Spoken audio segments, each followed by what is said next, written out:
What's up? This is EJ Stewart. What if I drop 40 days, 40 nights? One, you can't do it. All you are your words. If there's anything you learned about me, I'm going to keep it 100 with you. Every morning, every night, for 40 days. Going to be a long 40 days this year. My skill shot will hold for your city for 40 days, 40 nights. Rest in peace to all my ops. For 40 days. If I can do that, then everything will be okay. You're the guy who can't finish a sandwich. You think you can go 40 days? This isn't normal! Oh, you're wrong, brother. I'm gonna go the distance. Let's go!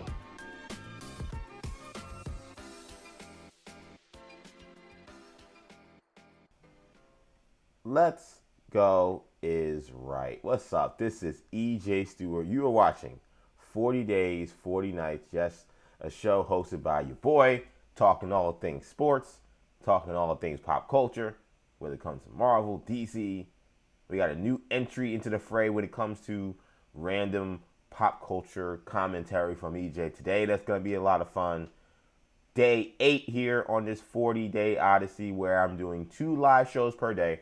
One live at 8 a.m., another live at 6 p.m. Plenty to get to today. And there was some pretty big news coming out of Major League Baseball, and it does involve indeed my New York Mets. The Mets making a trade for Luis Robert to play center field for the New York Metropolitans. It has obviously big implications for the Mets. Also potentially big implications for the Cody Bellinger sweepstakes because the Mets were considered one of the teams to be in on Cody Bellinger. He will not be going to the Mets, it appears, because Luis Robert played center field, and that's where I think they wanted Cody Bellinger to play, unless they want Bellinger to play left, and that's something that's not been talked about. So I would assume this may take the Mets out of the situation with Cody Bellinger, and now the Mets have their center fielder. Is this the fit? Is this the guy that's finally going to solve the Mets' problems in center field? We'll break that down. We also had a pretty big coordinator hire in the NFL. Mike McDaniel is back in the NFL. He will be the new offensive coordinator for the Los Angeles Chargers. This was not really one of the teams that had been mentioned when it came to potential candidates for offensive coordinator. They obviously just recently fired Greg Roman. This was kind of an under the radar kind of move. It wasn't one that was really talked about all that much, from what I saw at least. So Mike McDaniel, who I think was definitely, while maybe not so coveted as an NFL head coach given his time with Miami Dolphins, though he did get some interviews, is a highly coveted coordinator. And now he's going to be hooked up with Jim Harbaugh and Justin Herbert. So we'll talk about what that means again for the Chargers, for Herbert, for McDaniel, and the whole nine with the Chargers situation. Also, some interesting news coming out of Philadelphia. Some commentary. And sometimes, I go kind of hit or miss whether I want to talk about commentary, but I think it's important when it's coming from someone who's ill on the inside, someone who knows the business, someone who knows what these coaches are thinking. And one of these insiders, as the Eagles, who have been proclaimed one of the high-profile offensive coordinator searches this year as they moved on from Kevin Stefanski, who may stay on the staff, is not going to be, the offensive coordinator moving forward or play caller.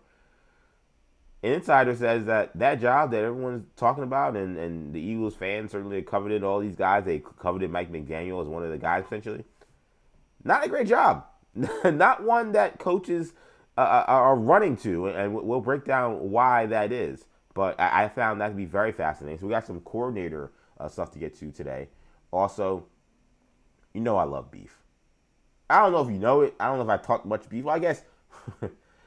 I'm thinking back to the conversation me and Ray Jarvis, shout out to Ray Jarvis, had about J. Cole and the album that he's dropping, The Fall Off, coming out now in just about 3 weeks or so. A large part of that conversation was about whether or not J. Cole would respond to Kendrick Lamar and all the things that Lamar had said. I said Lamar, Jesus. The things that Kendrick had said, I think that he's like a sports athlete. All the things that Kendrick had said during the beef with Drake, some of the shots he threw at Cole, and then the whole Cole apology and all that nine did not make someone from Greenville happy. I didn't come in here planning to talk about this much, and I don't plan to talk much about it. But a member, a Cole affiliate, a Dreamville affiliate, saw the clip we posted with me simply just asking, can J. Cole overcome scrutiny for this album if he doesn't respond to Kendrick Lamar? That's all I said. Ray said a little more, but I mean, Ray, again, I don't think it was disrespectful. He just made his point. Hey, I think that, it would make sense for J. Cole to address the Kendrick Lamar situation in some way. He wants him to drop a response, diss him back. But if it's not that, to the very least, do some kind of retrospective of the whole situation. And it did not make a Dreamville member happy. They were in our mentions, cursing, crazy, talking crazy. I'm like, whoa, buddy, I am a Dream villain. I am a J. Cole fan. Why are you coming after me? Also, there was nothing here that was even offensive or even like disrespectful. Like, why are you bugging out? It was completely bizarre. It was not like Jid. It was not like a rapper. It was not anybody important or famous. That's why I didn't want to mention bro's name. I didn't want to mention even. I really wasn't going to mention the situation. I thought about it because it reminded me that I love beef. Allegedly, I do like beef. I do like controversy. I don't like people getting shot or any serious situations or anything like that. But like, I'm not someone in that situation who was looking for beef. I just want a rap battle. I just want a response. I actually like Kendrick Lamar and I like J. Cole. I hope they collaborate at some point again because they haven't collaborated in a long time. That's neither here nor there. But in sports, I love beef. Sports, beef is fun. And we have a new one that I probably should have clocked, but I kind of didn't think about it at all. In fact, we talked about one of these new head coaches and their hiring and their fits. Did not think at all about the dynamic of the division they were going to and them seeing an old friend, but certainly not a friend anymore. Now definitely a foe. And that foe made their presence extremely felt in terms of how they feel about Bro being in the division. So I cannot wait to talk about that. That's going to be a lot of fun. And like I said, I mentioned the pop culture stuff. I didn't think she could do it. I mentioned my lovely fiance, Andrea, periodically throughout all the stuff I do, whether it's WFAN, whether it's when I was on Maggie and Perloff, when I was on Finney Sports Network, anything with New Generation. And she's not a sports fan. So there's not much sports content I'm bringing to you from Andrea unless she's making a comment about how someone looks or whatever. But the one thing she has affected in my life, outside of improving my life just in general, has been she has brought to my attention the reality television lane that probably I should have been more a part of. But when you're a 30-plus-year-old man who only cares about sports and superheroes, reality TV kind of doesn't really come onto your radar. And she has found a way to make several reality shows appointment television for your boy. The Bachelor, The Bachelorette, Bachelor in Paradise, Love is Blind. I've even delved into other shows that are no longer appointment television, but I did watch a season of Married at First Sight. I've watched a ton of stuff that I never, ever would have watched had I not been engaged to this lovely lady, Andrea Lynch. But now there's a new one. I think she can get me with another one. I thought I kind of had reached my limit when it came to reality television, but I'm now officially hooked. I'm coming on late. Totally understand that. Coming on late, but without question, this has become arguably my new favorite television show, and it's another reality show. I can't believe it, but we'll talk about that at the end of the show. So we got plenty of stuff to get to. Fun show here. This is 40 Days, 40 Nights. We're on day 8. Again, shout out to everyone watching on YouTube. If you're watching on YouTube, be sure to subscribe to the channel. New Generation Media. All the episodes, obviously, are live on there, both at 8 and at 6 p.m., and they also live on there afterwards as well, so you can go back and watch back those episodes if you missed part of it or anything like that. Also, we're live on X, EJ_Stewart. Make sure you give me a follow there. And we're live on Instagram. Action EJ's where you can find me on Instagram. We're going live on IG Live. I think I hit this button, right? I hope I did. I think I did. Yeah, we're live. We're live on IG Live. We've had people jump in on there, so make sure you follow me on Instagram as well. That is obviously, a good spot to watch as well and follow the stuff I'm doing. So Action EJ is where you'll find me there. And make sure you give support, man. Like I said, like the video, comment on the video, comment in the comment section. I do show comments and I respond to comments on there. So if you want to get in, you want to give a thought on the trade for Luis Robert, Mike McDaniel, any of the stuff we're going to talk about today, make sure you get in the comment section and let your voice be heard. Let's get it going. Let's get it popping, and let's talk about this Luis Robert trade. So the New York Mets made a splash. They trade for Luis Robert Jr. He will be the Mets' new center fielder, and they sent out Luis Angel Acuna and pitcher Truman Pauly in the trade. So Luis Robert comes over to New York. This is a guy that had been discussed when it came to conversations about the New York Mets and what they're going to do in center field. It feels like for about at least maybe a full calendar year. The center field position had been a concern for the Mets. Obviously, Tyrone Taylor spent so much time playing center field for the Mets, and they didn't want that. They eventually brought in Cedric Mullins at the trade deadline to play center field. He didn't work out, and of course, Brandon Nimmo was originally their center fielder, but the deterioration of his health and his athleticism and his defense did not allow him to be able to play the position anymore. So center field became a massive hole. They also have a hole in left field too. Their outfield is not even complete yet. But the question about what they're going to do in center field has been a big story with the Mets for the past year. So here we are now. They trade for Luis Robert. I have not quite understood the obsession the Mets have had with this guy. This guy has been linked to the Mets for pretty much the entire time we've been talking about what they're going to do at center field. So it's clear to me that this is someone that David Stearns, he values. And it's probably the first guy you can say when David Stearns talks about the importance of run prevention, where you say, okay, this guy seems like the kind of guy you're talking about when you're saying run prevention being important. Because he is an elite center fielder in terms of defense. His defense is great. His range is great. He's a great athlete. So the Mets definitely get a bonus in the outfield in terms of his everyday defense. Because when you got Soto in right field, you know you're not getting plus defense. He was actually okay last year. I thought Soto, he had a couple bad moments, but he had a couple really good moments too in right field. So I think he kind of gave you what you would have hoped. He wasn't a complete disaster in right field, and he didn't kill you. He had a couple of bad moments, but that's what's going to happen just in baseball. And he actually made some good plays in right field that helped the team. So him being kind of hit or miss is what you kind of want. You don't want him being just like a complete utter disaster. And you can't expect him to be, Vladimir Guerrero or someone like who's incredible in right field, right? So I looked at that and said, okay, plus that you're getting a plus defender in center field. My concern with Luis Robert continues to be his bat. And a lot, I think, of the appeal of Robert is because of what he did in 2023 when he put up these monster numbers, all-star year, and he looked like he was going to be a future star. And it really dated back to even 2022, coming in 2023. 2022, he played limited games but had really good numbers. In 2023, he hits over 30 home runs. He hits about, 280 or whatever. Like, he had a great, great season. But the player he has been since then, it's been nothing close to that. And it's funny because, listen, I love baseball. I follow baseball very closely.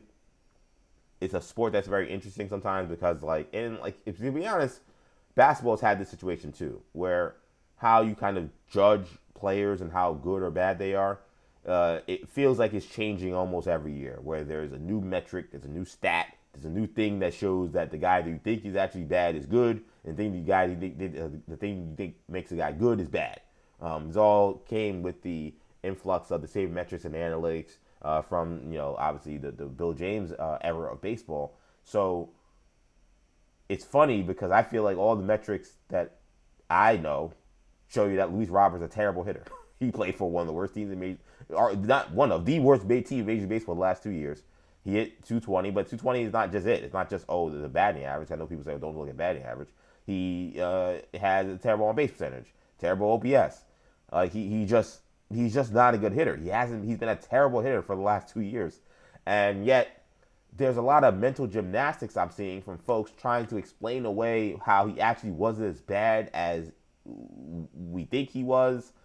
People talking about how hard he hit the ball as being one of the reasons why. And I'm not saying that's not any indication of a guy being able to hit. It is. But even the basic numbers of sabermetrics in terms of how we judge hitters is not favorable to Luis Robert. He is pretty good against lefties. That's probably the one thing you probably hold on to in terms of what we've seen from him. But outside of that, there isn't much to hold on to in terms of the player Luis Robert has been. And yes, the Mets absolutely could use his glove in center field. I'm not, again, no way on dissing what he can do as a defensive player. But Tyrone Taylor was a good defensive center fielder. Tyrone Taylor made plays that saved the Mets' ass in center field. The problem with Tyrone Taylor and why he couldn't play every day was because when he wasn't hitting, he was a hole in the lineup. And I don't get, there's the aspect of, he's playing on a bad team. He doesn't have a lot of support. And if he goes to a good team, maybe he'll be better.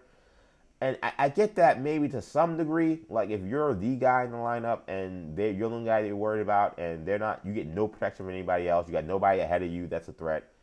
I get how that. Yes, I can see where there are some issues, and I can see where potentially you going to a better team would be helpful.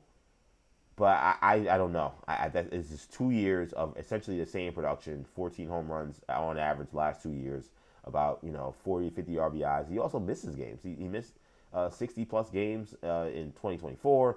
He missed 50 games in 2025. So I see a guy who's injury prone. I see a guy that can't really hit, and for a team that at times goes in just like long stretches where their bats are completely quiet.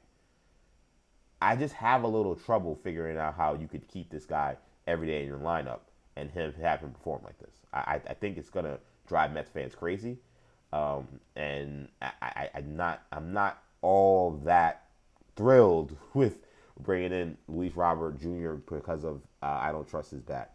Now, if you're telling me you're getting even 3/4 the player that you had in 2025 and 2023 and 2022, then that's different. That's okay. That's a good move. You're getting a plus defender and a guy who's at least serviceable at the plate. But he's got to be serviceable. How he has played the last 2 years, he struck out 1,000,000 times in 100 games in 2024. He struck out 141 times. Last year, playing in 110 games, he struck out 112. That's a little better. You can probably live with that a little bit. But I don't see the saving grace. OPS has been around 650 the last 2 years. I mean, he's been a terrible hitter. So this was a little bit of a letdown for me. We heard the stuff about Cody Bellinger and the possibility that the Mets would double down on this offseason of spending by not just adding Bo Bichette, who's going to be introduced today later at 1 o'clock. So we'll get more details on the Mets, probably with this trade, but also the Bichette move and whatever they're thinking beyond that. So we'll probably have that sound for you later today when we do a night 8 of 40 Days and 40 Nights. But as we sit here in day 8, I was kind of hoping the Mets would make that boss move and screw the Yankees over and find a way to get a Cody Bellinger and make him a Met. Would it have been made the most sense at this point? Maybe not, because you made the move for Bichette, right? And you have all these infielders, and again, what I loved about Bellinger was his versatility, and it allowed him to play multiple positions, not just in the outfield, but also playing first. If you have all these guys in the infield, they're gonna have to play some time at first base. Do you really need Cody Bellinger because of his versatility? Probably not. Now he's just a center fielder, which he could have done that job too. He could have been totally fine as just the everyday center fielder, and I think he's a much better player than Luis Robert. So I'm a little bummed. I'm not going crazy. I don't think this is a horrendous move. The Mets didn't give up the farm. Luis Angel Acuna is someone I did like. I actually thought he had value on this team, but with all the infielders they have now, he has no place. Like, you got Simeon, you got Bichette, you got obviously Beatty, who now has to play some second base. Like, you have a million infields. Polanco, who's playing first, but may have to play some second too, I guess, as well. Who knows? Where is Acuna going to play? And obviously Lindor is entrenched at shortstop. So where's Acuna going to play? He doesn't have a spot. So it's a low-risk move. Luis Robert also is essentially a rental because he has an option for next year. So he plays well this year. He may opt in. If he doesn't, he may be gone. We'll see. Who knows? Or rather, if he plays well, he may decide to, I'm going to opt out. Whatever the situation may be, this is not a long-term commitment. But I've watched Luis Robert struggle for 2 years. He's been one of the curious cases for me in baseball as to what happened to this guy who looked like such a rising star. And the way I see it, there are players who, like, the book gets out on you and pitchers know how to attack you and you can't find answers. And the other thing about this as well that is a little concerning for me is the Mets have been, to me, this is really like the first real position player where I feel like this is going to be a real referendum on who David Stearns is as an executive and as a team builder. We've seen kind of what he wants to do with pitching, and that has been kind of hit or miss. There are some moves he's done that have been really solid. The first year, bringing in Minaya, bringing in Severino, those were phenomenal moves. Last year, re-signing Minaya, bad move. Bringing in Montas, bad move. He made a bunch of bad moves when it came to the pitching staff. So he's a little hit or miss there, but you kind of know his philosophy. Because the lineup and because the roster in terms of the position players were kind of entrenched, he kind of was stuck with a lot of the Wilpon era, Brody Van Wagenen era players. He really couldn't do but so much, with the exception of signing Juan Soto, to the everyday players. These were kind of just the guys the Mets have had for the last 5 to 6 years. Again, he's talked about the kind of player he looks for, the rum French and stuff, and all that other stuff he talks about. This is him going back to his, as I call him, Mr. Smarty Pants bag. And it's something that has annoyed me.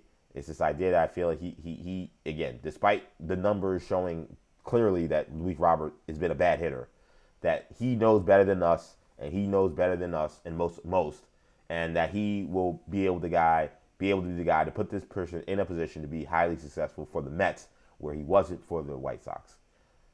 And this is going to be the proof of concept whether or not David Stearns can do that. Because there's going to be other players on this team. Maybe Marcus Semien kind of also fits in that bill a little bit. Because Marcus Semien, while he's played a Gold Glove second base, his bat has declined in the last few years.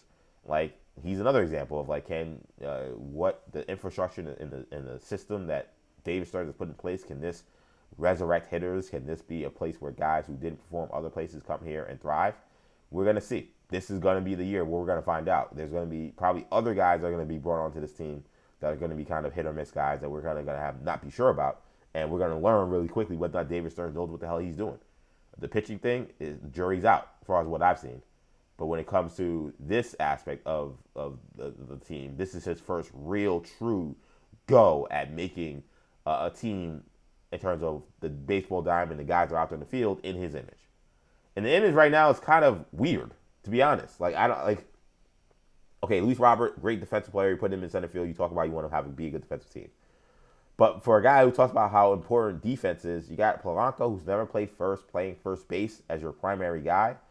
You have Bo Bichette, who is at best an average defender at shortstop, playing third base for the first time. You're moving around Brett Baty, who seemed to be comfortable at third base and is probably a better third baseman than he is a second baseman. You brought Semien in. He's a pretty good defender, but he's older.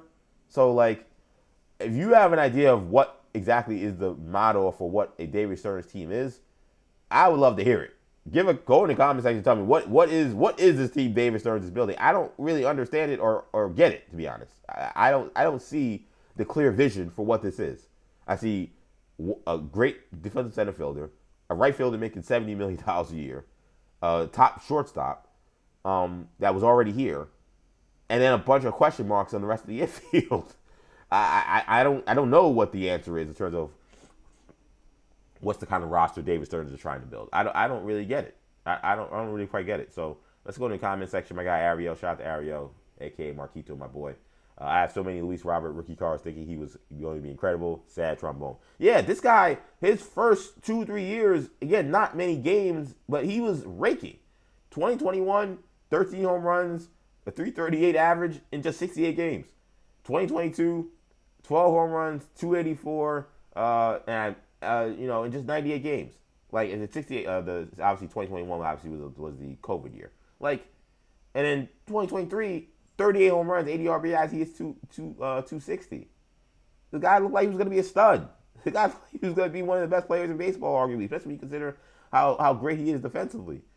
And then he fell off a complete cliff in 2024. Now, again, he's playing with one of the worst teams of all time. So is that the reason? I don't know why you being on a terrible team would make you go from being one of the best hitters in the American League to one of the worst. I don't know. Like, I'm not saying you shouldn't decline. I'm not saying like, I can see where maybe you're not as good as you used to be. I can see that. I don't see how you go from being a guy who's an all-star, one of the rising stars of the sport, and then you go to being one of the worst hitters. That doesn't add up. So I don't know if that's a real if that's a real excuse for why he struggled so much. So if you bought all those rookie cards, I don't know what to say for you, bud. I don't think that much is gonna happen with those in terms of value. He has not lived up to what we thought he was gonna be. In terms of also thinking about the team, Marquise always say maybe being around Lindor, Soto, and Bichette will benefit Robert. He was relied upon to be the guy in the White Sox. That is, I think, to me, what the Mets are banking on. That to me is the whole gambit. Is as bad as he was the last 2 years, he had no support. So if we put him around other good hitters, put him in on I kind of cringe to even say a winning team, but because it's the Mets. But at the same time, compared to the White Sox, the Mets are a winning team. There's no denying. The Mets have been to the NLCS a couple years ago. They were in the playoffs a few years prior to that. They won 100 games. They are compared to the White Sox, they're a winning team. Do I think they're a winning organization? No. But compared to the White Sox, they're the Dodgers. They're the 27 Yankees compared to the White Sox. So that's possible. It's possible that maybe him being on a different team with some better players and some stars and maybe a better infrastructure, he'll improve. But the problem I have is, again, the Mets, for the short term, in the David Stern era, they haven't showed me that, they can just, they can resurrect hitters, they can just turn guys into stars. We haven't really seen that. Again, this is a team that has gone super long stretches where they absolutely just could not hit. They've had to fire hitting coaches, Barnes. They had to fire, what's the name, Eric Chavez. The Yankees, to me, look like the place where if you can't hit or you're struggling, you go there and you randomly hit 25 home runs playing in that bandbox. I don't know how many guys I've seen the Yankees resurrect where it looked like their careers were over. Matt Carpenter, the list goes on, of guys that look like they were done. And then they show up to the Yankees and they're stars. They're dominating. They become dominant players when they play with the Yankees. The Yankees seem like the kind of place where, if you're having a tough time, you're having a tough year, go to the Yankees for a year and put up some numbers and then go get paid. The Mets have never been that place, and they haven't been that place in the short time David Stearns has been here, or the time that Steve Cohen has been here.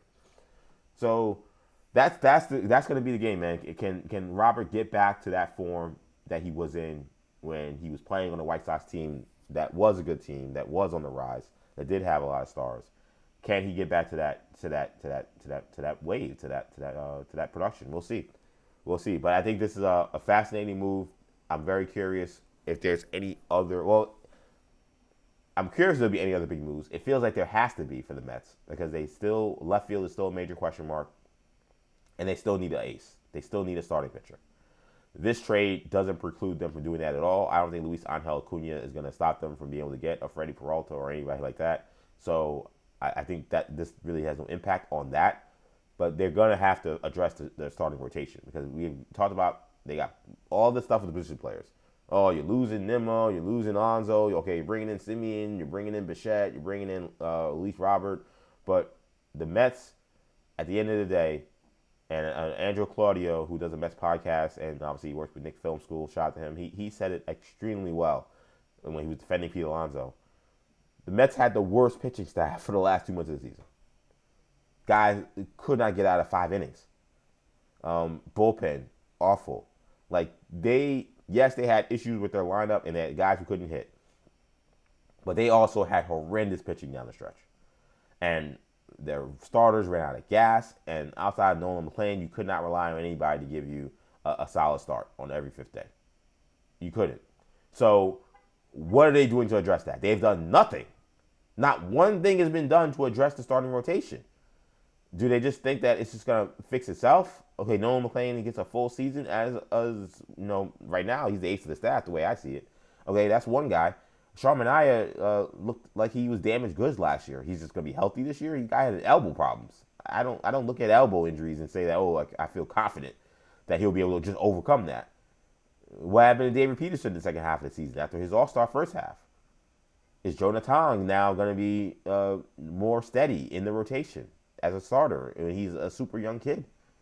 I mean, it's a major question mark for a team that, there's been kind of, after the Bo Bichette move, a lot of these reporters, insiders kind of pumping their chest being like, okay, the Mets are now really going to start making some big moves to put themselves in a position to once again be seen as title contenders.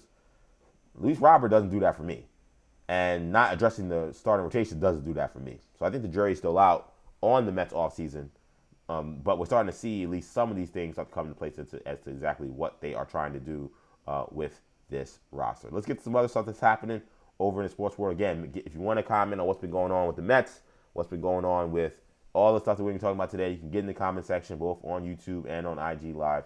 I never see Twitter comments. I don't know if you can comment on Twitter on what's going on with the show, But if you tweet at me, I honestly can respond to tweets because I obviously have my Twitter up and have my notifications on and stuff. So if you can't be in the comment section, but you want to tweet at your boy, also hit me up, EJ_Stewart. But let's talk about what I saw as a surprise move in the NFL. And that was Mike McDaniel being hired as offensive coordinator for the Los Angeles Chargers. The Chargers had fired Greg Roman, probably for good reason. Greg Roman is like, he's one of the OCs that you get for a team that is downtrodden and doesn't have an identity. You get him, and he kind of turns around your offense by doing this kind of ground and pound, smoke and mirror stuff. And he's the kind of guy that's kind of hired to be fired. You hire him, he gets you kind of going in the right direction. But then, like, now you're excited because the team is good. And then you get to the playoffs, and you realize this guy's offense has no chance against these top teams. And you keep getting curb stomped year after year. This is what happened in Baltimore, and this is what happened in L.A. LA's offense under Brandon Staley was super. He's obviously not an offensive coach, but in terms of his staff, was super hit or miss, super not reliable, and they didn't have an identity. So they changed, obviously, the entire coaching staff. They fired the head coach. They bring in Jim Harbaugh.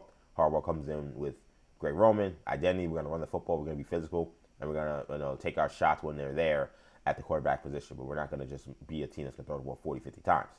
And it was smart because, A, they can't protect Herbert for him to throw the ball 40, 50 times a game. But also, I think it did bring a level of toughness to a team that was perceived as soft. So I think it made sense to hire him. Like, it most of the time does make sense. Most of the time it does make sense to hire Greg Roman when you hire him. But then usually he's a guy who kind of has a short stay because you realize his offense just doesn't have any evolution to it beyond kind of its beginning stages. So now he's gone. So now you bring in Mike McDaniel. This is kind of a stunning sports marriage here.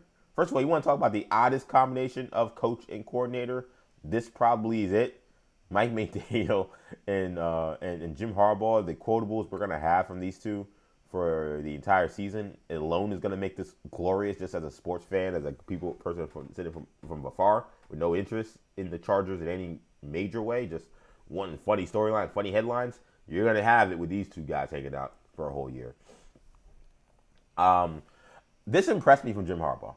I am surprised that Mike McDaniel would be someone he would have targeted. And it's clear he targeted him because, he kind of fired Roman the playoffs just happened. But, he fires a guy is respected and is not terrible, and you went to the playoffs. You had some success this year. But you fire a guy who's been the family has known you for, the family. He's been in the family for a long time. Obviously, he worked with John Harbaugh. You know him very well. And you fire him unceremoniously after the season. I'm thinking the way I've seen Jim Harbaugh coach football for the last some odd years, I'm thinking, okay, it's probably good. Maybe he takes over the play calling because he can do that. That is in his bag. He hasn't done it in a while, but he can do that. Or if he's not doing that, maybe he's going to, get someone else who's going to kind of run the same ground and pound kind of offense. And I want to be clear, Mike McDaniel also is excellent at the run game. That gets lost in the whole Kyle Shanahan tree stuff. Because the Shanahan tree started, the foundation of it, even back then it kind of got glossed over because they had John Elway. But the foundation of it is the zone blocking scheme, running attack. And the concept that really kind of now is the standard in the NFL is that almost all running backs are replaceable.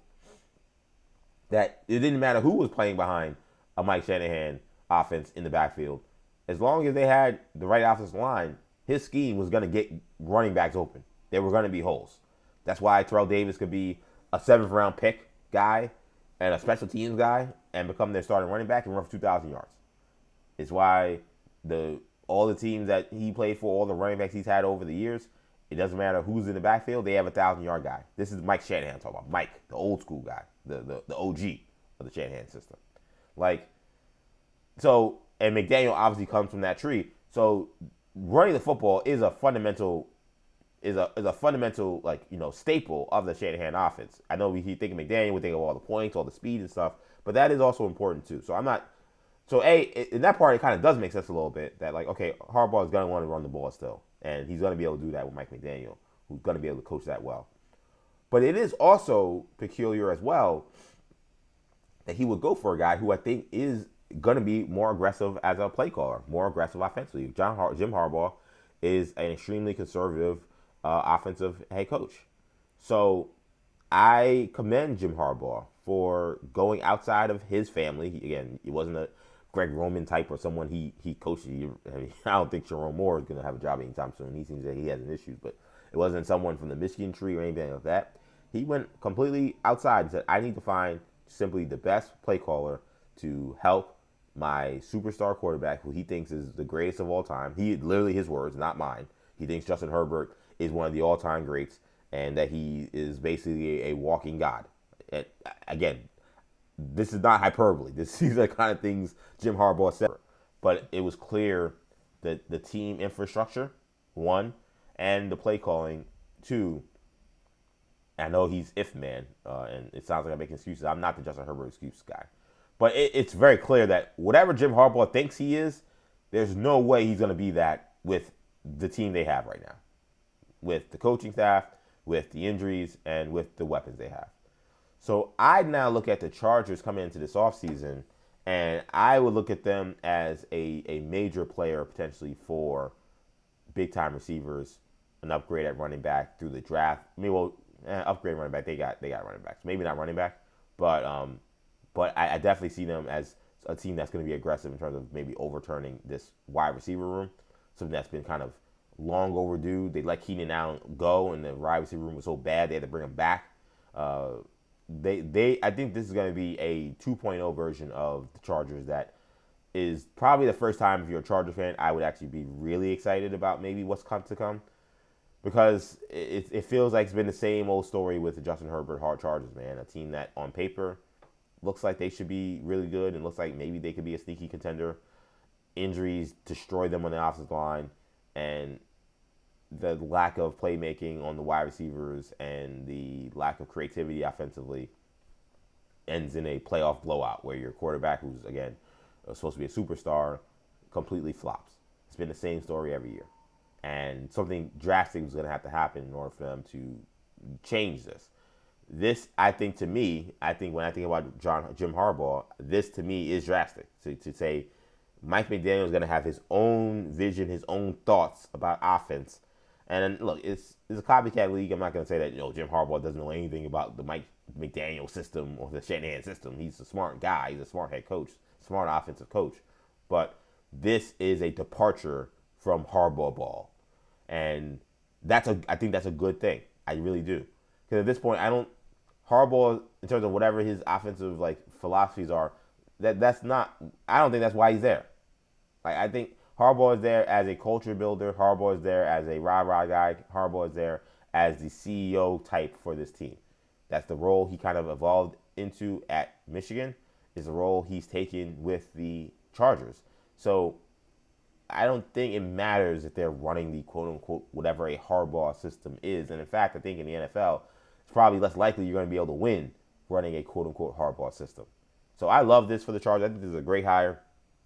It's kind of tangential to this, but if you're a Tennessee Titan fan, you're probably sitting there being like, what the F?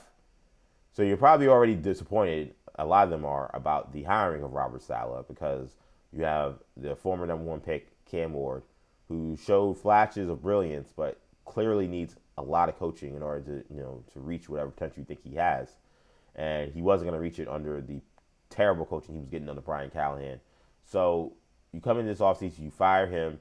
You fired him midseason, and you come into offseason looking for a new head coach, and you're hoping, okay, there's some offensive guys available, some exciting names available. Maybe we can get a really high-end offensive coach and sell him on the idea that he gets to tutor one of the young, promising quarterbacks in this league. And then you hire Robert Saleh, who in his last job completely, utterly flopped in terms of trying to develop a young quarterback, is not an offensive coach, has never had a good offense since he's been the head coach in the NFL during his years in the New York Jets. But the one silver lining, the one thing we kept hearing was, well, he was in San Francisco when McDaniel was there. They are from the same kind of Shanahan family, and McDaniel doesn't look like he's going to get a head coaching job. It appears that this would be maybe a great opportunity to hire Mike McDaniel. We have an in. We have a guy who knows him, and a guy who's familiar with him, and a guy who's worked with him. And a guy he's friends with. And they've come up empty. I don't know if they even reached out. I don't know if this was a conversation. I don't know if Mike McDaniel was too far down the line with the Chargers. By the time that Saleh got hired, because this is literally the next day, Saleh gets hired overnight. The next day, McDaniel is an offensive coordinator for another team. So maybe just the timing was off. But now, again, if you're trying to have confidence in who could possibly be the OC for the Titans, this would have been a name that made a lot of sense, and I think would have eased a lot of concerns for the Titans situation. Now that McDaniel's off the board, that's got to give people some great concern here. But it's not just McDaniel going to the Chargers that's a great concern for the Titans. It's a concern for some other teams as well, and that includes the Philadelphia Eagles, who are in a situation where they're looking for an OC.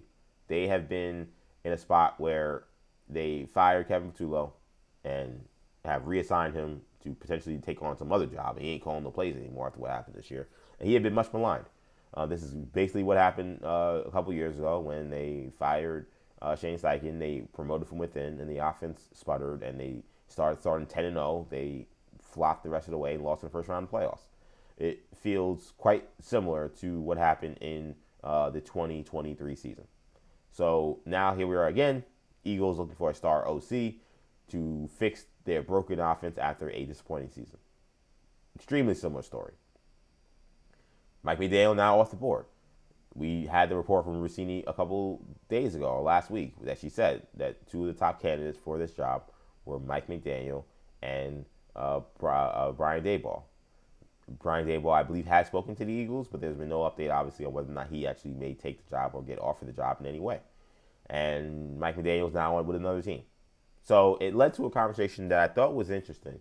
And I don't have the sound here, but it was from WIP, from the Spike, Ike, and Fritz show, the afternoon show they have for WIP. Shout out to those guys. Shout out to, of course, my friend and mentor, Spike Eskin. I'm cool with all those guys. Cool with Fritz. I know, Ike a little bit.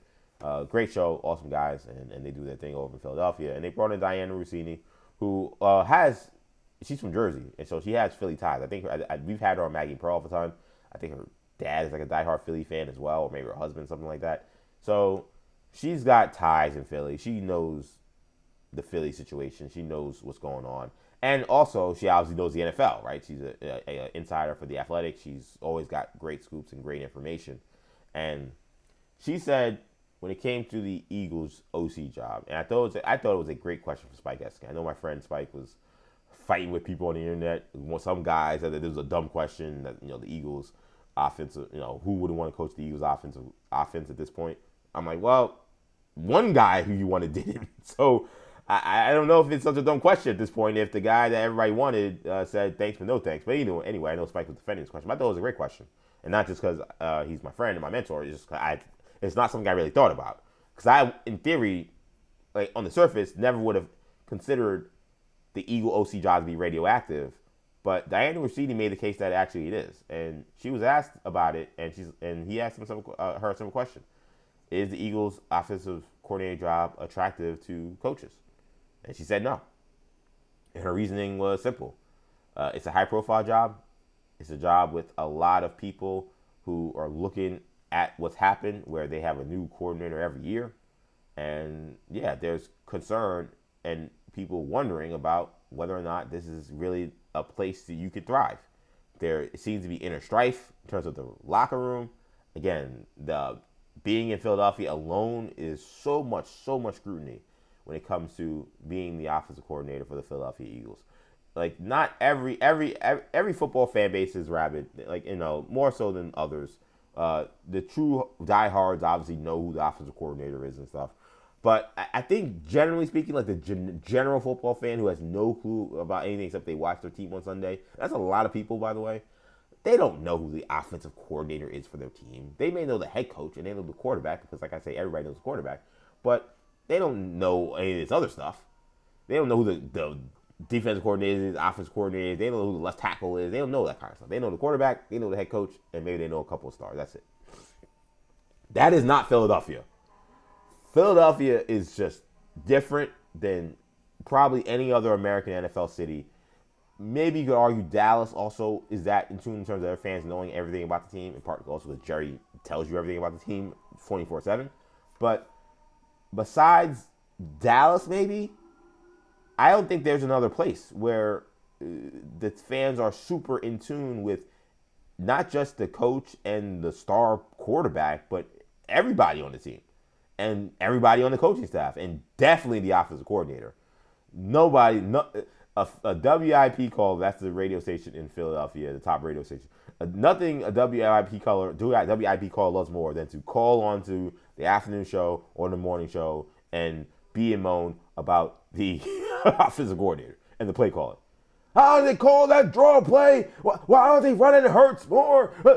Why are they force-feeding A.J. Brown? This play caller doesn't know what the hell he's doing. That is 24/7 on Sports Talk Radio in Philadelphia. Yeah, Sports Talk Radio is still alive and well in the city of Philadelphia. And it has a big impact on the team. They have no choice. It's just different. It's a dynamic city, and I've been there and I've lived it, so I know it. So I know this. I know this truly. So Diane is saying these coaches know it. The coaches know that there's so much heat on the coordinator. And again, Patullo just got fired.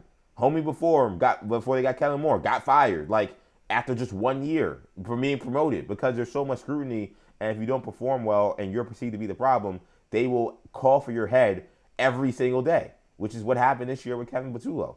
I mean, the guy might, and I'm not, and by the way, this is not good, and I don't condone this at all, but I mean, they were showing him to his crib and throwing eggs and stuff. Like, hey, these people are crazy. And again, the people who are looking for jobs, looking to work in the NFL, they know it too. This was, I got the quote here. I'm going to see, it was working earlier, so I'm hoping it's going to work right now, my screen share. I actually practiced today, and of course, but what it says here is, there you go. Still a little time is there. So this was a quote that they pulled. This was WJPA football, but this was obviously from the interview Diana did with Spike Eskin and Ike Reese. She said, "I think coordinators on the list are aware that navigating Philly is difficult, and it's not the easiest place to step into, especially if you're looking for a successful few years. Because that's the thing you got to think about. Like, these coaches, they don't want a one and done. These are guys that are trying to get back to being head coaches or an opportunity to be a head coach when they've never been a head coach before. Like, this is an offensive coordinator job is almost by definition a stepping stone job. It can be your life. There are plenty of like lifelong offensive coordinators pretty much, but almost all of them at least at some point get some opportunity to be an NFL head coach. A lot of them, they're not that good, so then they end up coming back to being a coordinator. But most of the time, like, the offensive coordinator job is a stepping stone job to eventually become a head coach, whether it's in college or in the pros. You don't want to go to a place where if you have one bad year, or it might not even be your fault. It might just be the team is bad, or it might be the head coach is meddling, or it might just be your quarterback is no good. You don't want to go to a place where they're going to blame you for everything that goes wrong, and if things go wrong in 1 year, you're out, and now your reputation is ruined. No team could ever hire Kevin Patullo to be their offensive coordinator this year. That's never going to happen. His career, he may be able to be a quarterback coach, or a running back coach, or a tight end coach, but for him to be resurrected as an offensive play caller, it's going to take years for that to happen again. Maybe 10 years, maybe 15 years for him to get that kind of opportunity because of how bad it went in the first go-around that he had. It doesn't mean some guys are able to survive bad years and to become good. I mean, I always tell the story that one of the best stories about this is Sean Payton. Sean Payton, he's seen his offensive guru and mastermind, which is so fascinating to me because I remember when he was the offensive coordinator for the Giants, and he was so much maligned. He got his play calling duties taken away from him by Jim Fossil because the team was falling apart. And the whole, famous Jim Fossil, this team is going to the playoffs, I'm putting all my chips to the table, either you're in or you're out. That whole thing came down to him saying that we're going to the playoffs, and part of the adjustment he was making was firing Sean Payton. Sean Payton was on the staff. He didn't tell him to pack his bags, but he took away his play calling duties, and Jim Fossil called plays the rest of the way. So can you resurrect your career? Yes, but he had to go coach under Bill Parcells. Bill Parcells had to, that's like he's the kingmaker in the NFL when it comes to assistant coaches. And he had to coach under Bill Parcells to resurrect his legacy, resurrect kind of how people viewed him in the NFL. But that took a while. He didn't go from fired Giants OC to head coach of the Saints. Like that was a good while before that happened.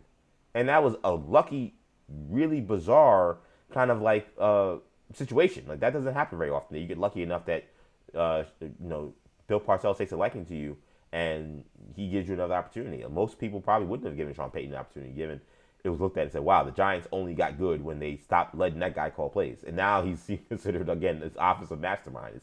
It's a crazy story. But that's the reality when it comes to being the Eagles OC, is that if you go there and things don't go well, you're going to be gone. And your career could be greatly altered because of your reputation as a bad offensive play caller. So Diana Rossini making a point that I think is not one I really considered, but I probably should have, and more people probably should have considered, is that maybe people don't want to coach the Eagles. You know, we talk about Jalen Hurts and who he is as a quarterback. He's kind of become the top guy to kind of argue, you know, how good is Jalen Hurts. It's funny to do these conversations with a guy who has a Super Bowl ring. Typically, it's guys who haven't won yet that we have this thing of how good are they actually really. Usually, once they win, we kind of just leave them alone. That's kind of what happened with Eli Manning, and then he won twice. We definitely had to leave him alone. Hurts, he's kind of still in this thing where like, oh, how good is he really? And I don't know if that's conversations that are happening in the NFL, but it does seem clear that whether it was because of the designs or how they were, just how the play calling was happening, or him, but they're not a naturally gifted passing offense. That to me seems very obvious. And I'm a Hurts guy. I defend Hurts a ton. I think the guy is a winner. I think the guy has been money when they needed him in their Super Bowl runs. One obviously they won, one obviously they lost, but he was great during these runs to get them there and great in the games. Like I don't know if offensive coordinators look at his stats and look at their passing game and is like, ooh, that's the place I want to get to. And I definitely don't know if they look at like AJ Brown just being AJ Brown and the dissension and all the issues that they've had. And also, I don't know if they're running to and say, oh, that's a place I want to go to get yelled at by AJ Brown because I'm not giving him the ball, even though we're winning. Like, you know, like it's a tough job. It's a tough job, and it's also an older team. It's a team that's getting older on the offensive line in certain spots. It's a team that's getting older at running back. Obviously, with Saquon Barkley, and the receivers aren't old per se. But AJ Brown now is entering, I think his age 30 year. He's probably got a few more prime years left. It's not the youngest team either. So I thought that was very fascinating. Again, Diana Rossini saying, I think coordinators on this list and the people she mentioned, her the people that the Eagles were looking at, are aware that navigating Philly is difficult and it's not the easiest place to step into, especially if you're looking for a successful few years. And that's what these guys need. If you're Brian Daboll, you wouldn't be a head coach again if you don't get this Bills job. It seems like that's probably the only chance he's got, I would think. Like, you need to go someplace where you can rehab your image.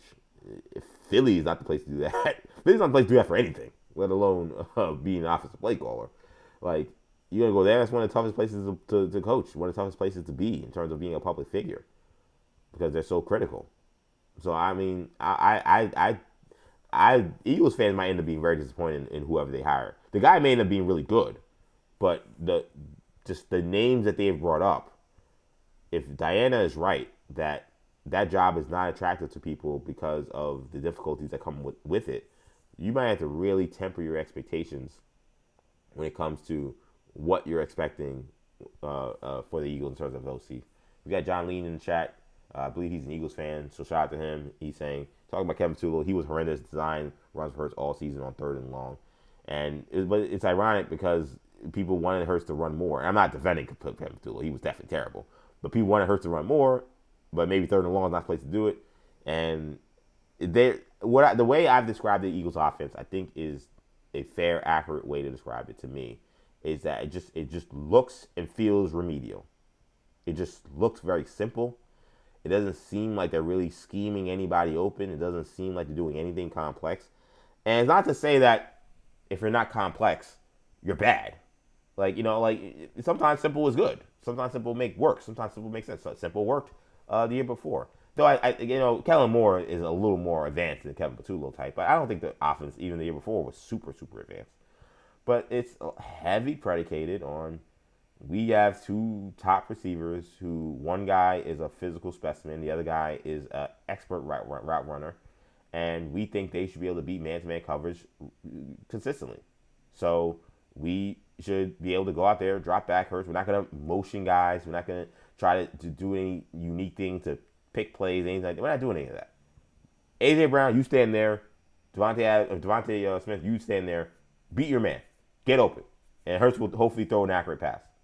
And like, these are all talented players we're talking about. We're talking about a Super Bowl MVP. We're talking about Devontae, Smith, a Heisman Trophy winner, a first-round pick, one of the underrated receivers. A.J. Brown, all-pro type receiver. So they're good players. So in theory, okay, I get why you feel you could do that, but it's the NFL, man. Like, these other teams are good. These other teams, as they say, the other kids are on scholarship too. Like, the other teams got good players too. The other teams got good coaches too. They're not gonna just allow you to just do whatever the hell you want and say, oh, just go out there and you just run a route and just get open and hope that we thrive in this. Like, I watch the Eagles play and I feel like they throw so many low percentage passes where it's like just a jump ball, a contested catch type situation where I'm like, why aren't things easier? Like, I watch other teams play football. I know I don't see it with the Jets. I don't see it with my team. But I watch these other teams play football, the other good teams, and even with good receivers, I see them find a way to get them open. Like, does Puka Nacua put on his cape and make incredible one-handed contested catches? Yes. I also see plays where Sean McVay finds a way to get him wide open. Does Amon-Ra St. Brown sometimes make incredible tough catches over the middle with a bunch of people all over him? Yes. I also have seen Ben Johnson, when he was coaching the Lions, and even Dan Campbell, find ways to scheme Amon-Ra St. Brown wide open. You never see those other guys on the Eagles wide open when they're making plays. They're always a guy hanging all over them. They're so good that they can overcome that. And again, with simplicity, it simplifies communication, probably limits mistakes when it comes to procedural penalties like this. I'm not stupid. I understand why running a simple offense can be beneficial. I just don't think it's beneficial for this team anymore. And it's not beneficial for their passing game. So I can't wait to see what they're able to do and how they adjust to that. But I'm not 100% sure, again, in terms of like the names. If you want a sexy name, it might not get a sexy name this year. That's possible. Now, again, does that mean that person can't be really good? They may end up being a damn good offensive coordinator. But it does mean that you may have to temper your expectations if you're an Eagles fan looking for a Mike McDaniel type. You ain't getting Mike McDaniel. That's not happening. You may have to temper your expectations talking about some of these other guys that may be available because, according to NFL Insider for The Athletic, Diana Rossini, coaches around the league don't exactly see the Eagles as an attractive OC position. So let's talk about more coaching stuff, but in this sense, it's Coach QB drama. And not on the same team, but it's opposite teams. And this is, I'll be honest, this is a doozy. This is a good one. This is a good one, and it's the right, I don't know about right two people, but one person who always wants to smoke being a part of this is going to make this fun.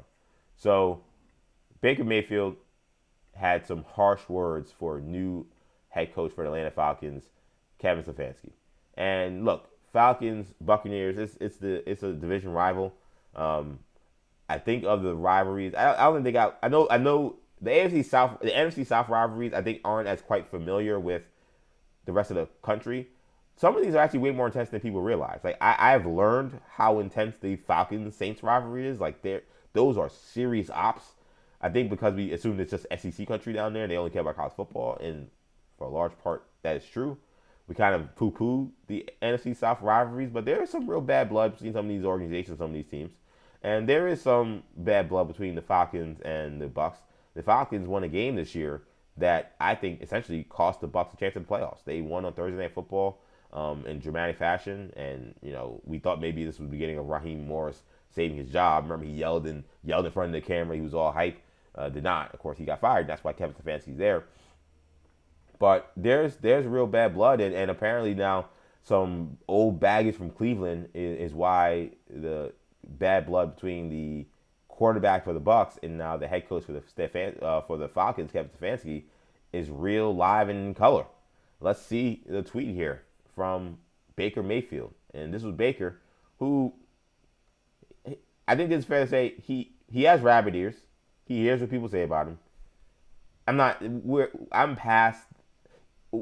gonna say I'm never gonna criticize that athlete for responding to something they shouldn't respond to. I'm not gonna lie to you. I may end up doing that, but I think for the most part we're kind of past the you're bigger than responding to this kind of stuff. No, they're not. The athletes have shown they're not. So who am I to keep talking about this, or who are you, or anyone else to say, he should have just left this alone. He shouldn't be responding to random people on Twitter. This is what athletes do. So you kind of just gotta just live with it. But this was Baker Mayfield after responding to a post about Kevin Stefanski's time in Cleveland and why you should be optimistic about his time now with the Atlanta Falcons.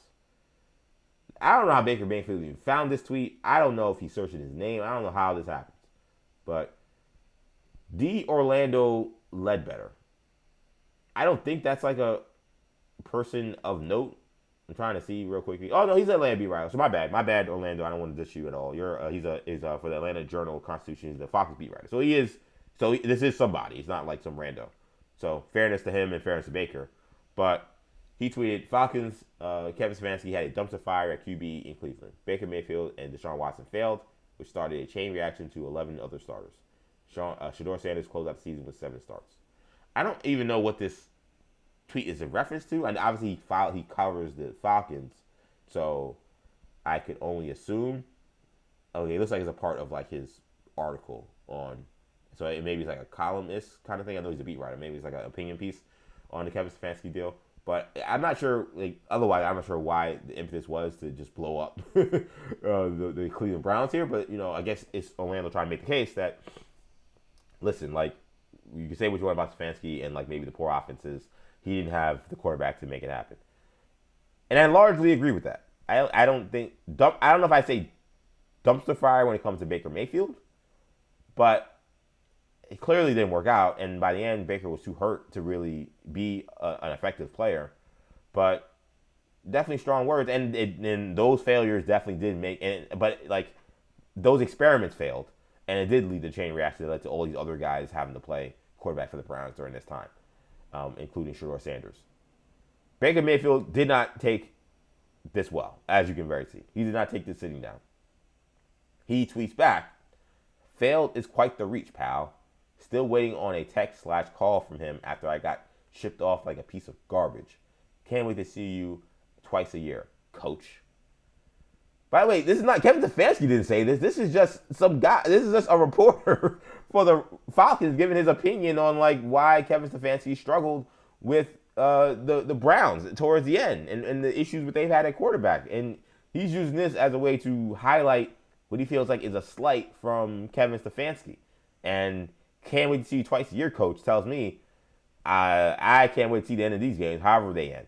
Whether it's a Falcons win, whether it's a Tampa Bay Bucks win, how is that handshake going to work after the game? Is there going to be a handshake? Are we going to see a Liam Cohen, Robert Saleh situation where maybe there's going to be some trash talk and some guys being held back? And speaking of beef, I also kind of forgot the only good thing about this Robert Saleh hire to Tennessee is we get to see him versus Liam Cohen. That should be a lot of fun. That's a divisional rival, Titans and Jaguars, and they had their confrontation after Robert Saleh had said that the Jaguars are experts at stealing signs, and that was one of the reasons for their success. Liam Cohen did not like that and said, "Hey, keep my name out of your effing mouth," and had to be held back by a bunch of teammates. And Robert Saleh basically was walking towards him, so I'm like, "What's up, bro? I'm ready to go." And Robert Saleh, I know I talked some smack about him as a head coach. I will not talk smack about that man. He is strong. He is brolic. He is built. That's not a guy I want to fight. Jim Rome, one of my favorites, and one of the guys I definitely admire in this industry. He always does his like top head coaches you would at least want to fight up every year. This is right at this point. This should be like the Dan Campbell Award because I think he should win it every year.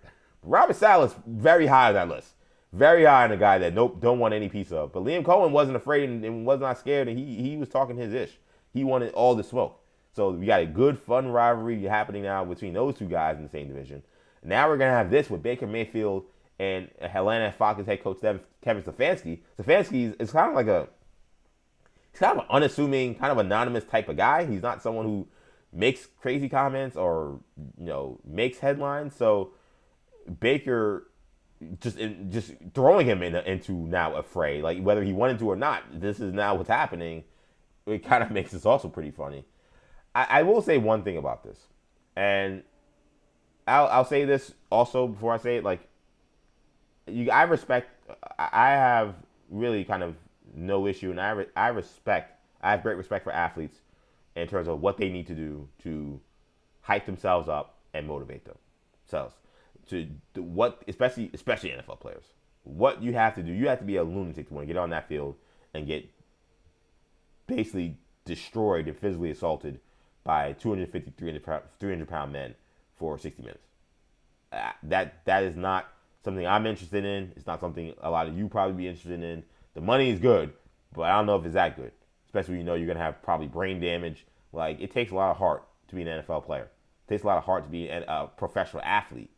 It's extremely hard. And to me, whatever you got to do to motivate yourself that's not obviously harmful to anybody else or yourself, by all means, go ahead. So I get that from Baker Mayfield. But the problem I have with this a little bit, and the problem I'm starting to have with Baker Mayfield in this kind of like salty Baker persona that he's had his entire career. He's always talked about this big chip on his shoulder that he's had. And again, he's a small guy, under-recruited guy, walk-on. I get his story. But I feel like he's not a reliable narrator when it comes to his beefs and his strife and his complaints about certain people that have wronged him in his life. Because if you remember this year with the New York Jets and the situation they had when they played the Bucs this year, Baker Mayfield, after surviving a game against the New York Jets where you barely won, was in a press conference being like, yeah, well, it felt good to beat that team. Their coach over there, the defensive coordinator, he cut me when I was in Carolina, so it was good to get one back on him. And I was like, what? Most people don't even remember Baker Mayfield on the Panthers. But that was where he was prior to, quote-unquote, being chipped off like a piece of garbage. And he was the quarterback for the Panthers. That didn't go well. He was not Steve Wilkes, who was the defensive coordinator for the Jets this season, and he was the guy that Baker was talking about, was the interim head coach when Baker Mayfield was cut. I believe Matt Rule was the head coach to start the season. I'm pretty sure I'm right about that. Matt Rule was the head coach, and then he got fired midseason, and then it became Steve Wilkes running the show. And this is, Baker's recollection being like, well, this guy cut me, so now I get to get back at him. And Steve Wilkes is like, he responded the next day in the press conference being like, I was an interim head coach with an owner who was extremely, we all know how Tepper is. I have high doubts that I had the kind of power to say, yeah, I'm going to cut the starting quarterback. Like, I'm not the general manager. I'm not the owner. I'm an interim head coach for a team that's dead on arrival. I'm not coming in and having that kind of power, which makes sense. Like, I think that's a fair thing to say. Yeah, who thinks Steve Wilkes has the power to throw his weight around for a team that's owned by David Tepper? And he's the interim head coach. Let's be real. So that seemed odd. And it also seemed odd because then you go back and people start doing the research and like, wait a minute. There's all these reports about Baker Mayfield requesting his release. And the part of the story was that, he made me play, he made me do, scout team, and I was playing safety for the scout team because I was third string and all this stuff. But you asked for your release when you got benched. You can't then go to the press conference and be like, that guy cut me, and, I'm going to show him. No. You got benched by the prior coach and then requested your release because you had no use to the team. They were playing Sam Darnold at the time. They were playing P.J. Walker at the time. They were done with you. That's not, this guy wronged me. It's he just was there when you lost your job that you requested to be released from. So that didn't sit well with me because my thing is like, man, that's a whole different context to everything that happened. Should you have been doing scout team safety? I don't know. I don't really care. But okay, you want to say that's a hurt to your ego and you take that personally, whatever.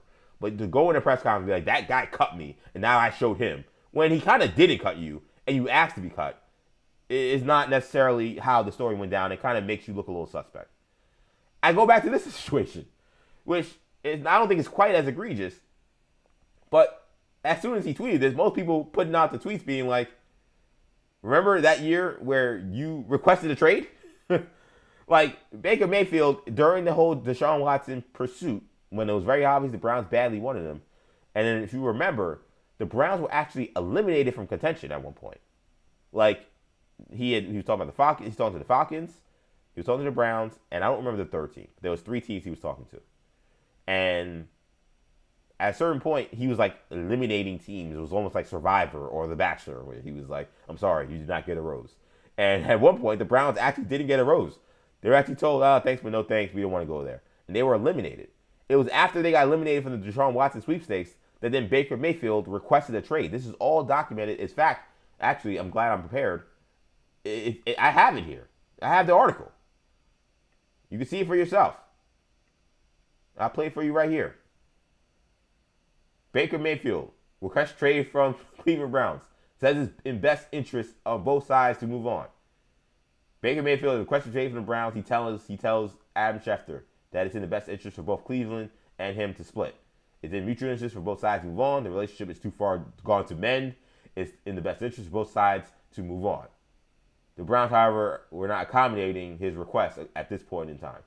And then here, Baker Mayfield's request comes on the same day the Browns learned they were out of the running to acquire Deshaun Watson in a trade. The Browns were one of 4 teams to meet with Watson the past week to gauge his interest in waiving his no-trade clause, but they now face significant uncertainty at the quarterback position. I'm sorry, that's not the story Baker Mayfield is telling here.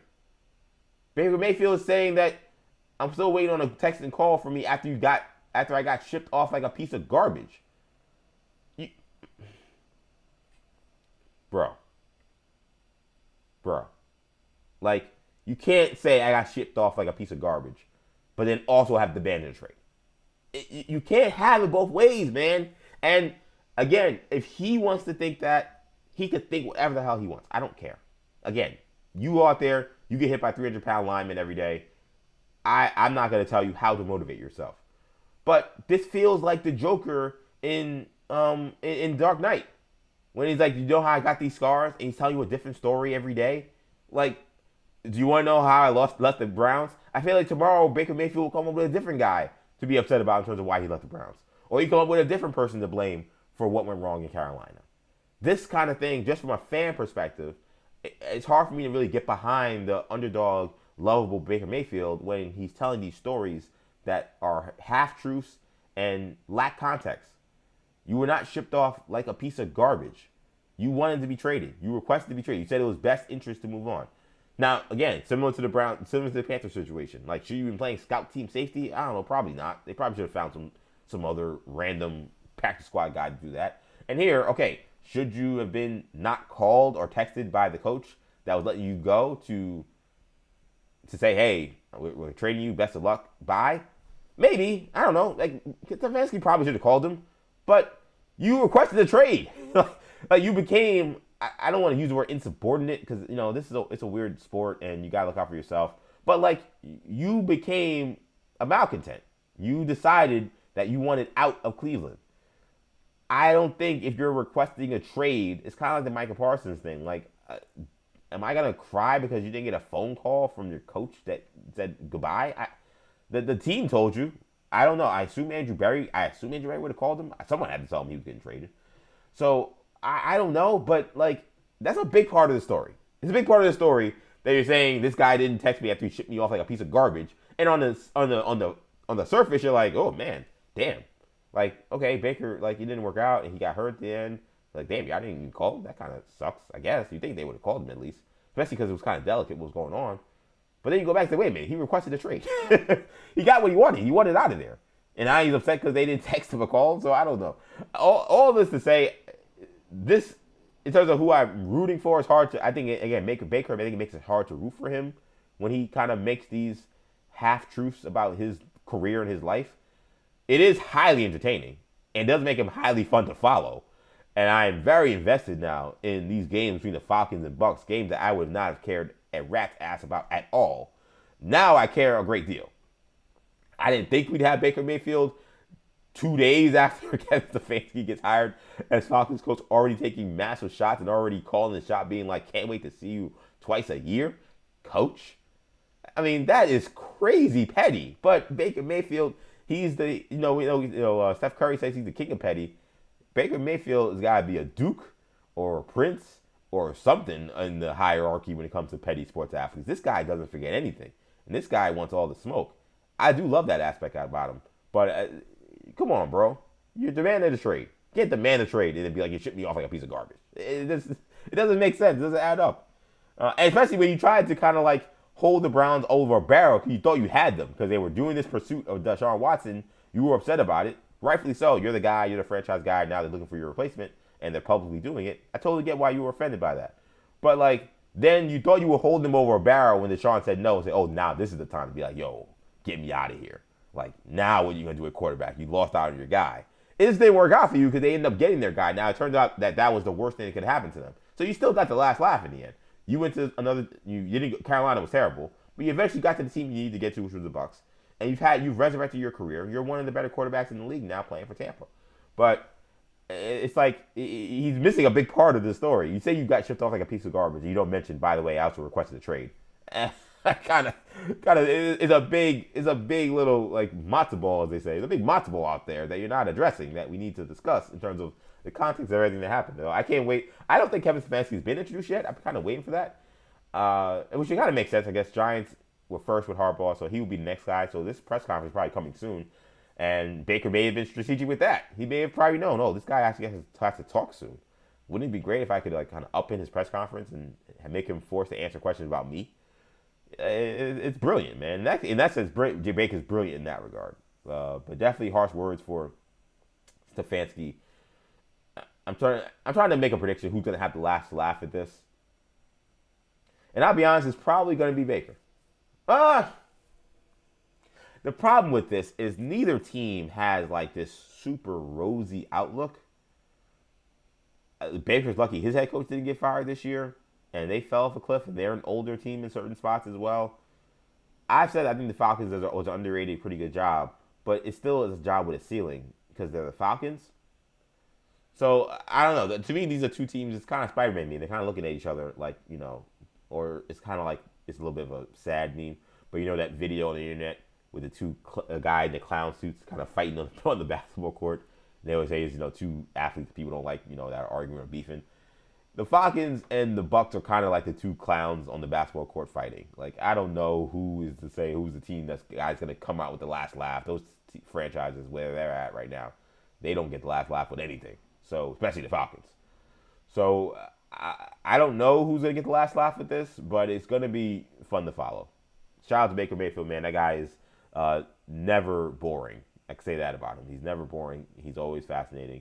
He's almost like we're going to talk about reality TV in a second. He's almost like a reality star. Like, how reality stars, like, they have their own mind and their own thoughts, and, like, they live in their own world when it comes to, like, what is actually happening. I feel like Baker Mayfield is like a reality star. Like, he has his own mind, his own warped reality of things. And, like, it's, like, there's partial truth to some of this stuff, but it's not full context. The context never matters because he's always the victim. He's always the guy that was wronged, and it's always, again, used for him to improve and to use that as fuel. So again, more power to him. But he's like I don't want to say he's like a guy on the Bachelorette, like like a villain on the Bachelorette, like one of the men going after a woman or whatever, and they're living in their own reality and they're telling these stories, and it's like, wait, man, that story doesn't add up. He's a trip. He's an absolute trip. Let's wrap up the show. Again, speaking of reality TV, I got to talk about this because I said I talk about all things. I'm thinking about things that I have, on my crow or whatever that saying is. Back of my crow, front of my crow. I don't know what that saying is. But if y'all know what the saying is, put it in the chat. But you know what I'm talking about. But this show, as I've said before, I've said it a million times, and I want this to be the most authentic version of me and what I would want to talk about. And, that's going to be a lot of sports because that encompasses a lot of my time and a lot of my interests. But it's not always going to be just sports. It's going to be a bunch of other things as well. And one thing I haven't talked much about yet has been this newfound love for reality TV. It started because I met my fiance, who is a reality TV junkie. She's watching all the Bravo shows. She's watching Bachelor. She's watching Bachelorette. She's watching, the Vanderpump Rules, all them stuff, all them shows that your wives or your girlfriends or your boyfriends or your husbands they talk about. She's watching all of them. And if I don't got the TV, I know that Bravo is on our living room. So I wasn't a reality TV guy really. Like I was like when I was a teenager and I was watching like Flavor of Love and I Love New York and Real Chance at Love. And whatever the Tila Tequila show was, I can't remember what that show was called. Some Shot at Tequila or whatever. The Bret Michaels show as well. I don't know if that show was called either. All them VH1 shows I was on. I was on all of them. The Charm School with Monique. I love one of my favorite quotes that I use on my shows that I've done in the past has been, see when you do clownery, sometimes the clown comes back to bite. I was all in. But that was EJ 16 to 18 years ago. I had not been a reality TV watcher for many years until I met my fiance, who is like, listen, if you're going to be around me, that means I'm watching reality TV. If you want to spend time with me, that means you have to sit here and watch me watch some of these shows. It's just, if the time's going to happen, that's how it's got to happen. And I didn't know what would happen. I didn't expect to be hooked on some of these shows. But damn it, I got hooked on some of these shows. I'm now part of Bachelor Nation. Love Bachelor Nation. Not that thrilled with this upcoming Bachelorette season. I'm not crazy that they're going with someone who is not from the franchise, who's from a different franchise, one of the Mormon franchises, the Secret, I think it's a Secret, I don't know what it's called. Secret Housewives of Mormons or something, I don't know. But she's on one of them shows. Apparently she's a wild personality. So, okay, that's interesting. But I don't want people with baggage from another show. To me, it's almost like what they say about the Marvel movies. Like a lot of people who love superhero movies or even like them say the problem became like you have to watch so much Marvel content to know what's going on. I don't want to have to watch, as much as I have appreciation for reality TV now, I don't want to have to watch a whole new series to know what's going on with this girl on The Bachelorette. I think that's a whole different franchise. Not even like, oh, watch the season of The Bachelor or watch like another ABC show. Like I gotta watch a Bravo show or a Netflix show, whatever that show was on, to go watch The Bachelorette. I didn't like that. So I'm not crazy about that, but I will watch because I will be seated because I watch every season. So I'm a big fan of The Bachelorette. And The Bachelor, a super fan of Love is Blind. Love is Blind is my favorite reality show. That show is crazy. And it's coming back in a little less than a month now. It's coming back pretty soon. And I'm surprised they haven't announced what city it's in yet. That announcement, I assume, is probably coming like this week or next week. It's got to come soon because it's coming out the week of Valentine's Day, I believe. So or the week after, I think. So we're big reality TV people. But I said at a certain point, you know what? Enough's enough. Like, I can't watch reality TV for half my life. I got too many sports to watch. I got too many Marvel movies to watch. I got too many comics to read. I got too many things to do in my life. I got to live my normal life. I got to do my normal things. I got to exercise, right? There's only so much time you can spend watching television. And I figured, okay, I found my limit. I know my shows. I watch the Bachelor franchises, and I watch what's the name? And I watch Love is Blind. I can't do Vanderpump Rules. I can't do, and there's another show that's been canceled, by the way. Summer House Martha's Vineyard. That's the other show I love as well, but that's been kind of like on a hiatus. I'll do Martha's Vineyard, Summer House. I'll do Bachelor Nation shows, and I'll do Love is Blind. I can't do anything else. I'm cutting my limit. When I tell you I am hooked now on NBC's Traitors, I think it's on NBC. This show has me in a complete chokehold. And I'm telling you, I will recommend it to anybody out there. If you love reality TV or you just love entertaining TV, you gotta watch Traitors. They got me. Andrea's got me. NBC Peacock has got me. I'm all in. I am now a fan of Traitors. It kind of happened organically. Andrea started watching, and she was like, "Oh, I just started. You want to sit down?" And listen, it was a busy week, and she's been working on some stuff on her own, and I'm very proud of the stuff she's been doing. So we really had a lot of time. It was prior to the Bills playoff game, so it was like, I'm not doing anything. It's a Saturday. I'd done a bunch of work already. I was like, why not? I'm not doing anything, so I'll spend some time here. I thought I'd just kind of just be on my phone or doing New Generation, 40 days, 40 nights work while this was happening. This show is bonkers. This show is bonkers. So it's hosted by Alan Cummings, and it's been around for several seasons now.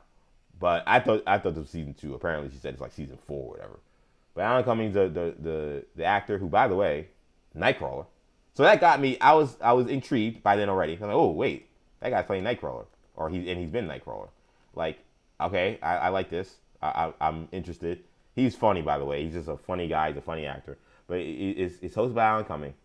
The concept is you put a bunch of celebrities in a house, and it is essentially a whodunit murder mystery for the entire series.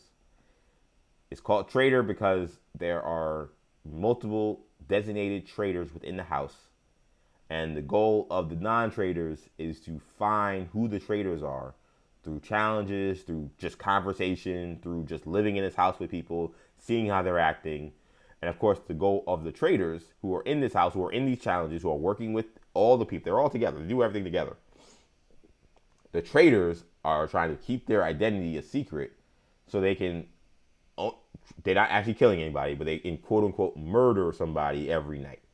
Where if they don't get voted off the house, because there's a vote that happens after every episode, if they don't get voted out the house, then they kill somebody in the house. And throughout the season, they gain more money through these challenges, and whoever wins, they get to split the money at the end. Right now, they're like 5 episodes in, they're up to like $100,000.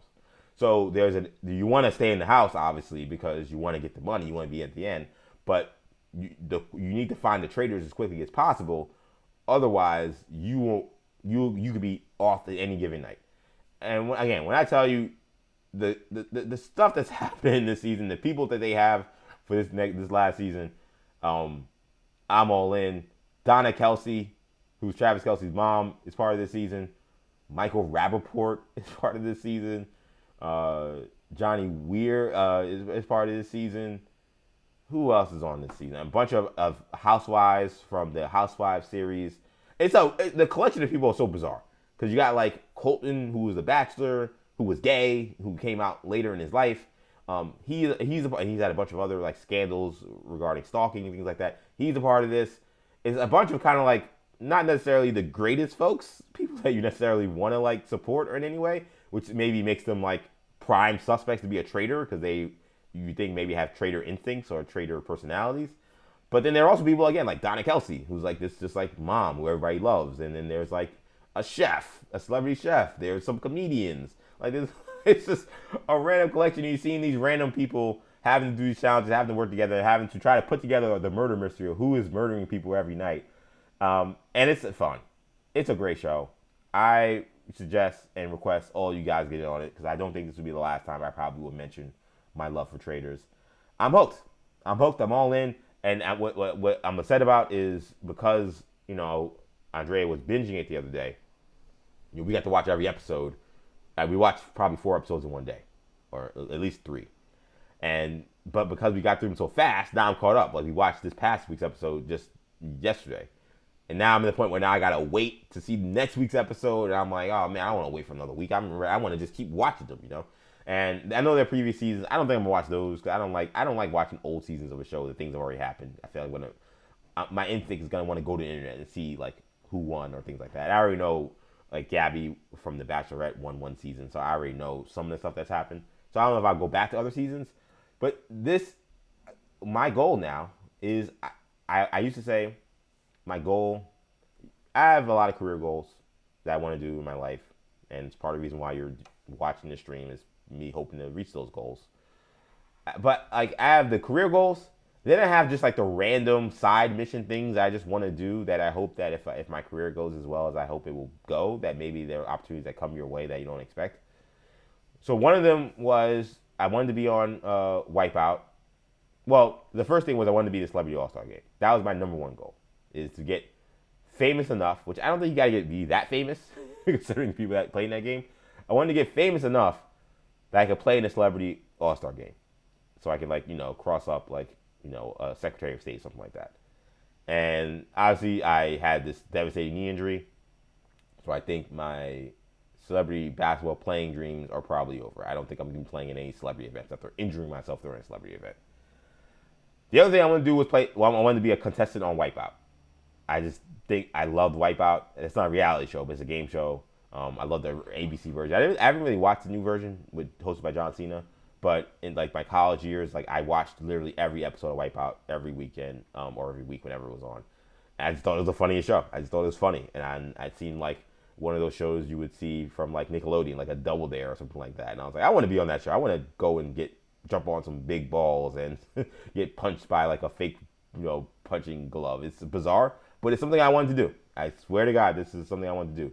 But again, injuries, things that have happened to me, I don't know if Wipeout is in my future. I don't want to tear my ACL jumping on a big ball. So Wipeout out. I think the career goal, the side mission, the main side mission at this point in my life is I think I want to be on Traders. Now the problem is Traders does have some physical challenges. I don't think they're quite as dangerous as Wipeout or the other show I was talking about. but they are there. Like, you do have to, like, canoe to pick up some coins, and you do have to, push a chariot, maybe 100 yards. Like, you got to do some things, and the things that, like, I think I should be okay with that continue to recover from the injury. But it's not like you're doing nothing. It's not like who wants to be a millionaire where you're just sitting in a chair answering questions. There are physical challenges. So that aspect maybe would be my only trouble. But otherwise, I want to be on this show. I want to try to find the murder mystery. I want to see who the traitor is, or be a traitor myself. Like, that's the thing I like about this too, is like, there is real strategy. It's not like a mindless reality show. Like, you're trying to win real money. And if you're a traitor, who you're killing every night is based on strategy, because it's a clue. You don't want to give away clues, but who you could be killing could be a clue for the rest of the group as to who the traitors are. It's dope. It's dope. It's dope. I love it. I'm hooked on, and I definitely now look at this like, man, if I could find a way to get on traitors, that would be really fun. But I'm watching this season. If you want to get in on traitors, watch with me. I'll probably mention various different things about the season about traitors, because it is one of my now new passions. Did not think it's a passion. This is a passion that began literally Saturday afternoon, but it's real, and it's real to me, damn it. And I'm loving this show. So a shout out to the creators. I think I tell you NBC. I guess technically it's on Peacock, but NBC owns Peacock. Y'all know the deal. Either way, Peacock, I think, is where you'll find it. Traitors season 4 happening right now. It's been glorious. It's been fun, and yes, your boy is officially. This is his new obsession. His new obsession is this show that is a murder mystery with a bunch of celebrities that I was using quotation marks. Some of them are real celebrities. Some of them are like, person from Survivor. I don't know if I call them celebrity. But other reality show people. Also, that's the other thing. See these like random people from different walks of life. Like the Survivor guy is talking to, someone from the Housewives. Or Michael Rappaport is beefing with Colton from The Bachelor. Like, these things whoever thought about this show is a genius. Obviously, murder mysteries are super big right now. Like, they hit it out of the park. I know people have been talking about this show, so I'm late on it. It's not like, maybe sports world people, you're probably like, what the hell are you talking about? People have been talking about this if you're not into reality TV. They've been talking about the show for years, and it's definitely been catching on. And now I'm speaking the gospel, because Traitors right now is become my favorite show on television. So it will take some time probably on these live shows and on these streams. But I think that's a good place to leave it, man. This was a fun morning here on 40 Days, 40 Nights. Again, this is day 8 on this Odyssey, where we'll be doing shows every weekday, Monday through Friday, 40 days and 40 nights. That means one live stream at 8 a.m., one live stream at 6 p.m.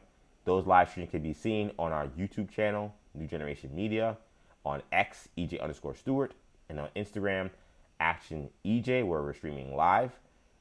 Make sure you comment. Make sure you like this video. Make sure you engage. Make sure you do all the things you can do so that people can know that this is dope content and that you're enjoying this show. All that work, helps and definitely helps with the project, helps with me, helps with everything. So we greatly appreciate if you guys can like these videos, if you can support the channel by subscribing, tell your friends about it, tell everybody about it. Again, all that support we greatly appreciate. Again, all these episodes also get podcasted. Again, apologies for day 7. I know it's not up yet. I'm going to see if I can get it done tonight, or today rather. It was a weird technical glitch that didn't allow me to post that episode, which kind of sucks because it's a post-Miami National Championship game. I know people probably want to hear that. And obviously it's not up there, so they're probably saying, where the hell is this game? Is EJ ducking the smoke? Nope, I'm not ducking the smoke. I talked about it for an hour yesterday through some, not real tears, but definitely through some pain, trying to talk about that game and Miami's loss to Indiana for the national championship. So that episode's not up there, but night 7 is up there, and every other episode's up there, and hopefully we'll get day 7 up there as well, so you can catch that. All episodes of this podcast or live stream are podcasted to our podcast channel.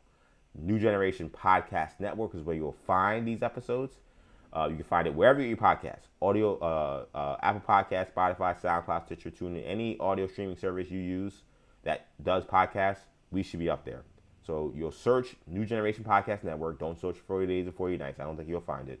But if you search New Generation Podcast Network and New Generation Podcast Network, that's where you'll find not just these episodes of 40 Days, 40 Nights, but all of our other shows as well. Imperial Broadcast, which is our Star Wars podcast, Hero Talk, which is our superhero Marvel DC podcast, and Off Script, which is our wrestling podcast. All those shows are up on our podcast channel, New Generation Podcast Network. And that's about it, man. That'll do it. I want to thank you guys so much for rocking with me this morning on 40 Days and 40 Nights. Night 8 coming up later. We got plenty still to get to. I may see if I can try to find a guest today. I don't have anyone booked, just full disclosure right now. But I want to see if we can get some people on maybe later today or later this week. And just keep rocking with us, man. We're going to keep this thing going. Hope you guys enjoy the rest of your day. And I'll see y'all later. Peace.